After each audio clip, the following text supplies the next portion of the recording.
sa amin pong pinakamamahal na kapatid, ang amin pong tagapamahalang pangkalahatan, kapatid na Eduardo B. Manalo. Kasama po ng aming pamilya ay buong pusong nakikigalak at bumabati po sa inyo sa pagsapit po ng inyong 15 taong mabiyaya, makapangyarihan at matagumpay na pamamahala sa buong iglesia. Pamamahala po na punong-puno ng pag-ibig at pagmamalasakit upang kami po ay pangalagaan at patibayin, hindi lamang po sa aming karapatan, kundi lalo na po sa pagtatamo ng kaligtasan. Maraming salamat po sa inyong walang kapagwagang pagtuturo at paggabay sa amin at sa aming sambahayan sa pamamagitan po ng mga kalooban ng ating Panginoong Diyos. Ang inyo pong mapagmahal at mapagmalasakit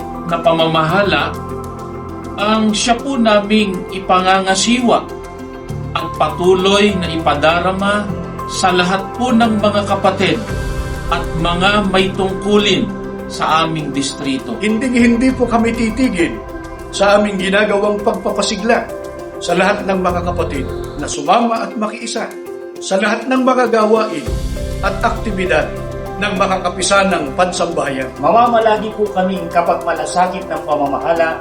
Mananatili po kaming malakas na katuwangyo sa pagtuturo at paggabay sa mga kapatid sa pagkakaroon ng mataas na pagkilala sa Panginoong Diyos.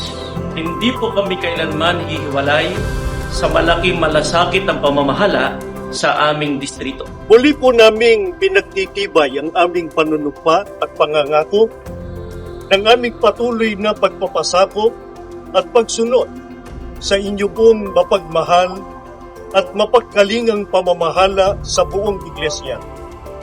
Happy anniversary po! We love you po!